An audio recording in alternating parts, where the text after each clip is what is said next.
Hey everyone, welcome to Simplifying Daily. Today, let's start from ground zero. What exactly is AI? It stands for Artificial Intelligence. Simply put, it's a branch of computer science focused on building smart systems. These systems can do tasks that usually require human intelligence. Think of it like training a puppy. You teach a dog to fetch, sit, or guard based on commands.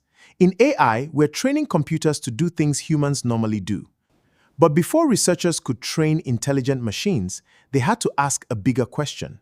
Can a machine think? In 1950, a British scientist proposed a practical way to explore that question. Imagine chatting with two hidden participants.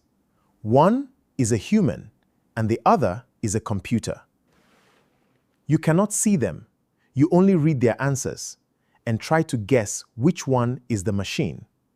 If the computer's answers are so good that you can't tell the difference, it has successfully demonstrated artificial intelligence.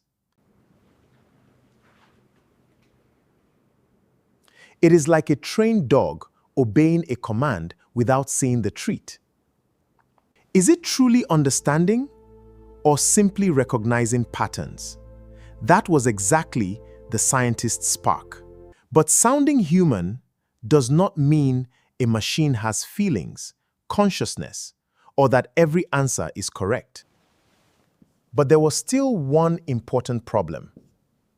This new field did not even have an official name yet. In 1955, an American scientist helped prepare a proposal for a research gathering at Dartmouth College. In that proposal, he used two words now recognized around the world: artificial intelligence. They believed parts of learning and intelligence could be described clearly enough for machines to simulate them. In the summer of 1956, researchers gathered to explore learning, language, reasoning, and problem-solving. Imagine dog trainers meeting together, with each person studying a different part of how dogs learn. They used different methods, but their work now belonged to one recognized field. The Dartmouth project gave AI a name and direction. Then something exciting happened. Some of the earliest AI programs started solving real problems. One of the famous programs was Logic Theorist. It proved mathematical theorems using rules and logical steps.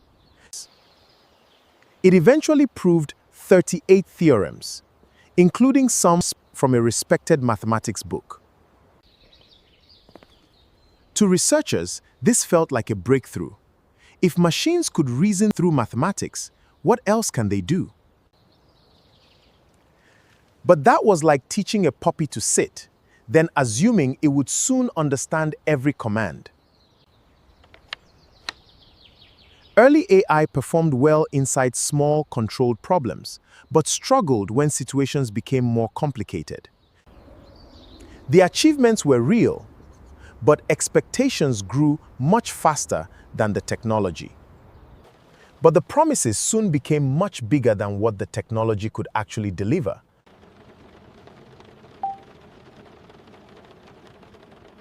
Machines could solve controlled problems, but the real world was far more complicated.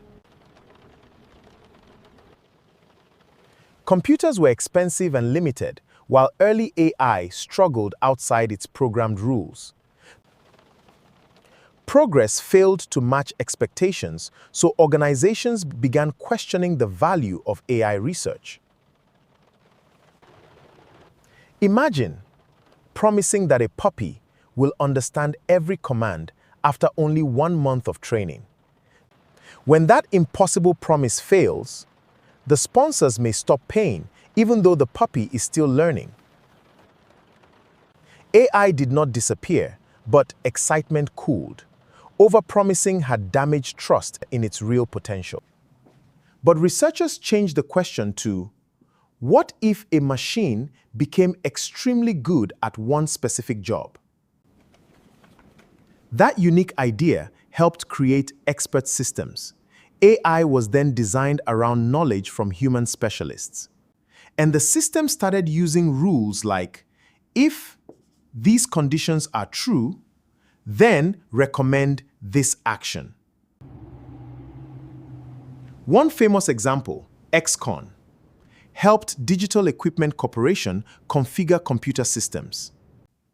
The goal was simple: to put expert knowledge into the system so it could solve a specialized problem. Think about dogs. Different skills need different training, whether guiding, guarding, or detecting.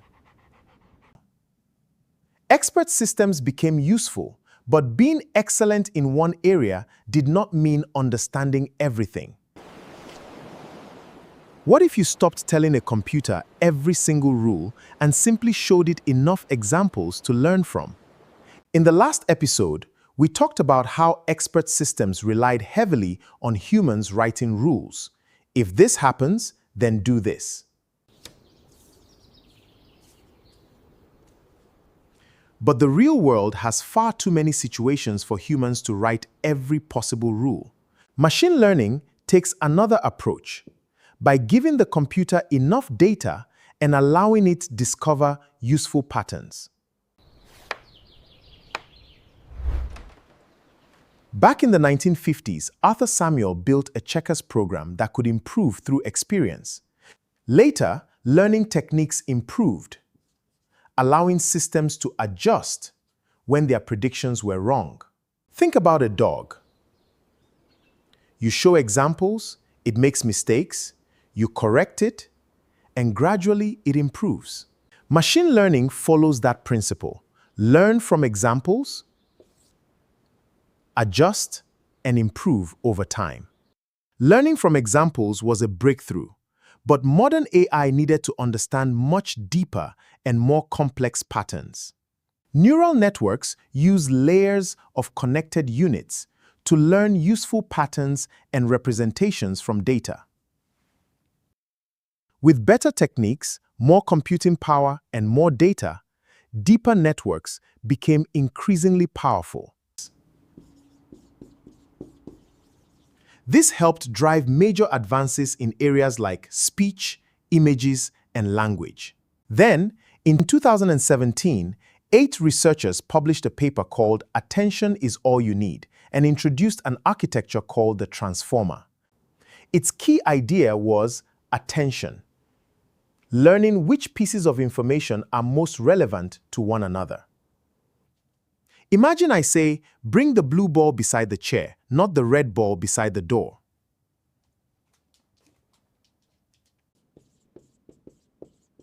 The words matter, but understanding how they relate to each other matters even more. And that's the end of AI history. Next, we'll break down AI into machine learning, deep learning, generative AI, and LLMs. Join AI Builders Network with the link below.